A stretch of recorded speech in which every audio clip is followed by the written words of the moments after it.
This is day 2 in Bilbao, which was the first stop of our mini tour of the Basque region of Spain and France. And if you saw my last video, you'll know that day 1 was very heavy on the food, and rightfully so when you're in a place renowned for such great food. That being said, life is all about balance, so we went for a 5k run down the river, followed up with a flat white. Dan was in his element because one of the Rangers players was in the coffee shop at the same time of us.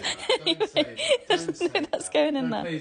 Anyway, we also saw the famous puppy flower sculpture, and the best view over Bilbao is up a mountain that even after a 1300-day Duolingo streak, I am still not confident enough to be able to pronounce. You can either get the funicular up there or you can take a rather steep hike, which is what we did. By this point, it was what we deemed an acceptable time for a wine, and one thing that surprised me about Bilbao was how cheap the wine was. These 2 glasses cost €3.20 together. We then went on a mini Pincho's crawl before our walking tour. Shock, another walking tour, but I just think they are the best way to learn about a city. Our guide told us all about how Bilbao used to be a very gritty and industrial city, and that it went through some very tough years in the 70s and the 80s, but this all changed following the Guggenheim Museum's opening in 1997, which helped to reinvent the city. Also, just as he was telling us about the devastating 1983 floods, the heavens opened, and they did not relent. One thing about Bilbao to know is to make sure that you bring an umbrella. Luckily, I read the forecast before, so I was not caught off guard. And I don't know who we became on this trip, but we went for another tasting menu for dinner, another one we found on the Michelin guide, but this time at one called La Salle. It was a bit pricier than last night's at €85 per person, but again, so worth it.